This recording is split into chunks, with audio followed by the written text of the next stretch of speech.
Not least, we have Woodford to get the co-advisor teachers for today.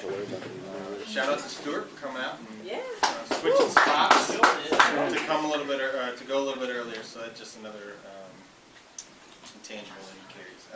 So Woodford, Woodford's like seamless, man. Like he can go from any situation and just like step right into it.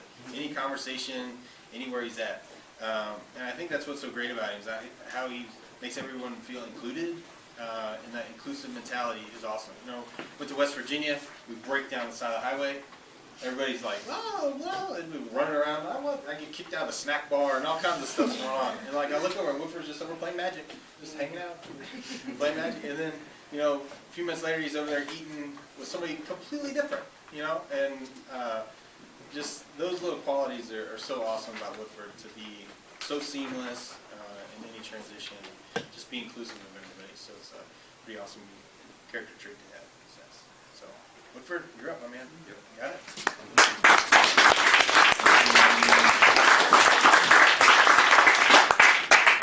Good afternoon. My name is Woodford Ragland, and this is my 10th year at Collegiate.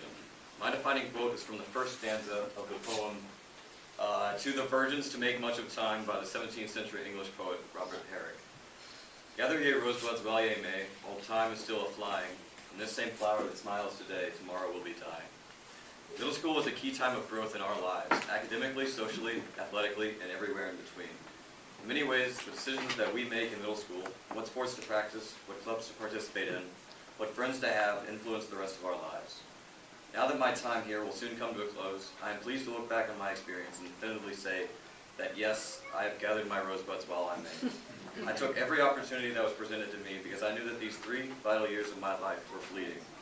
In another 4 short years, much to my parents' dismay, I will graduate high school and move on to whatever college I choose. Now is a time from innocence, so I'll cut to the chase and give you a glimpse into some of the ways Collegiate Middle School has helped me develop and thrive. Anyone who has met me is certain to know that basketball is a large part of my life. Since first grade, I have played on countless collegiate basketball teams, attended clinics in their gyms, and practiced in their halls. But my development in the sport the last 4 years has been exponential.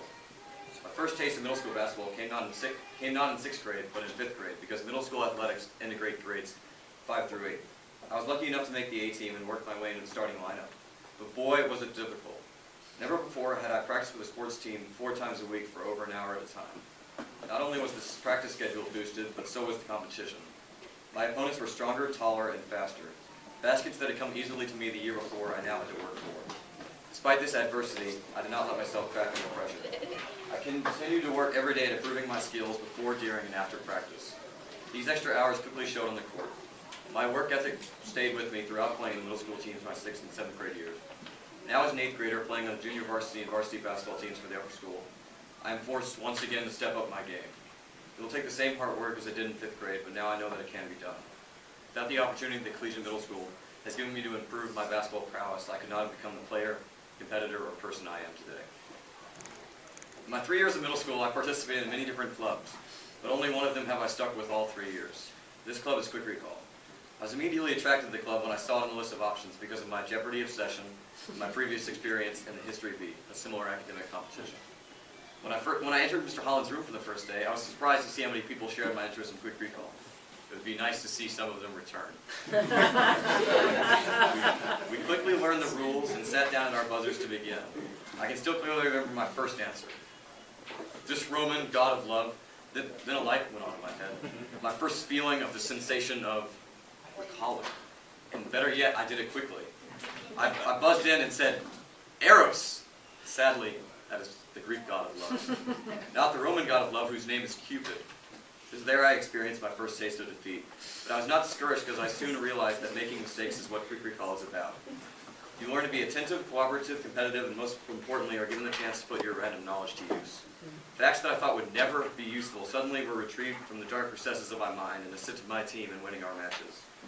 Quick Recall has helped me gather my rosebuds by encouraging me to put in the extra hour of studying outside of school. This extra effort is what has given me the edge on my opponents. Now I'd like to talk about an area of academics that I have struggled with this year. I never thought I had to say this, but my math class is hard. Not only has the material become more difficult, the workload has also increased tremendously. The 2 or 3 pages of math homework every night, sometimes a 10-minute video with extra problems, notes, online studying, and the many tests and quizzes have all made this year a challenge for me. Plus, for the first time I had to take an exam and actually study.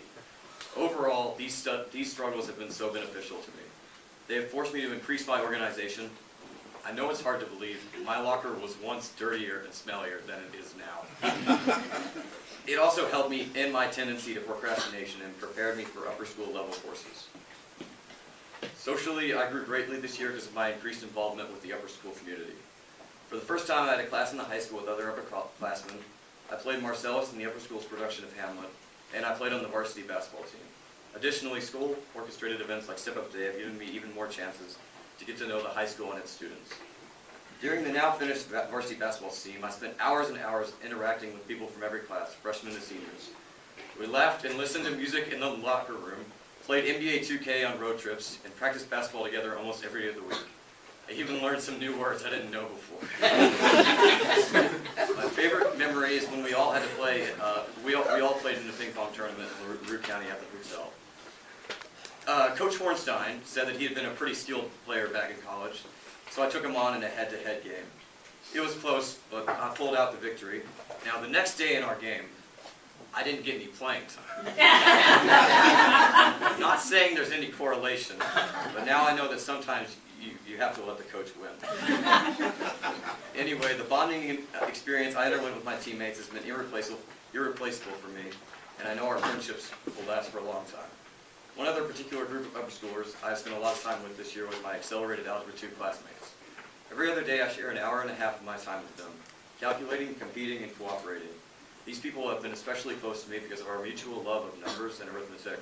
They're always willing to tutor me on concepts I struggle with. All of my social experiences in the high school this year were immensely reassuring.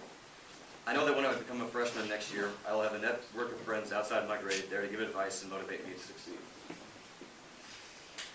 As you can see, this picture was taken this morning. Every night of the week, after I finished my homework and eaten, sorry, Mother, I practice the piano. I play on a little upright in the living room, and I probably spend more time on its bench than in my bed. It is my sanctuary, my quantum of solace, my bat cave.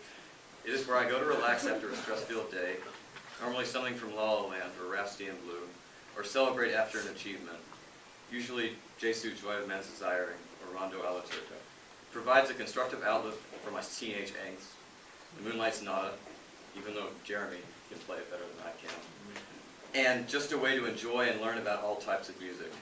I have so many stories I could share with you about my piano and I, but there's no way but there is one I will remember until the day I die. The date was February 17th of last year, and I had just turned on the television. I flipped to CNN and the headline left me dumbstruck. School shooting in Parkland, Florida, 12 confirmed dead. I didn't know what to say. So many feelings filled me. Anger, pity, but mostly just sadness. I knew the only way to process this was to play the piano. I sat down, and for every confirmed death, I played Clair de Lune by Debussy once. Each time I played it, I became more and more emotional, until suddenly I had finished it the 12th time. Never had a song come off my fingertips with such passion, yet simultaneously tenderness. The Requiem for the Dead I played that day was special. Its melody was the gentle calm before the outbreak of gunshots. Its bass, the silent weeping of a mother over her lost child. And the tempo in sync with the grieving heart that beat in all of our chests that day. Piano is more than just an instrument or a pastime. It is an extension of a player's soul, and a way to turn your feelings into a beautiful harmony. In a way, it is my inner self. I'd like to dedicate this project to two of the most loving, caring people in my life, my grandparents, Ted and Betsy Custer. To be honest, I don't even know why I'm up here. My grandparents could do a much better job of telling you about my successes and my failures than I ever could. This is how involved in my life they are. I can't even begin to remember all the times they have patiently listened to me talk about my basketball games, school trips, and academic competitions. They have taught me the value of hard work and always served as an example of its virtue. My 74-year-old grandfather still wakes up every morning to feed his horses and many cats. I wish I could help him more often than I do. They have fostered my love of history and government by taking me to the Capitol building multiple times to see the workings of our state legislature and serve as an aide. As my grandfather's name might suggest, Theodore Roosevelt Custer, he's a bit of an American history buff himself. But most meaningfully, they have shown me the importance of compassion, politeness, and generosity. Someday I hope I can exhibit these traits as well as them. Thank you for all you have done to make me who I am today. For my educator, I'd like to dedicate my Me project to Miss Crawford. Most of you do not know Miss Crawford, but trust me, you will. She teaches Algebra 2 and Geometry in the high school, and every one of you that goes through collegiate high school will have her at least once. I have been privileged to have many great math teachers, and Miss Crawford has continued this amazing trend. She is always energetic and is excited about what we are learning, and all her students feed off that positive energy. She constantly encourages my peers and I to face new problems creatively and with determination. The competitive spirit and enthusiasm that she brings to any learning environment is special and has helped me to succeed this year. My final dedication is to my parents. I know many kids use their miscellaneous dedication to acknowledge an important friend or another educator, but I simply could not leave out my mother and father. They drive me to school every day, cook me dinner every night, put up with all of my nonsense, and still manage to work two full-time jobs between them. They are my role models, and despite what they may say, I would be extremely lucky to be as intelligent, kind, and honest as either of them. Thank you for your love.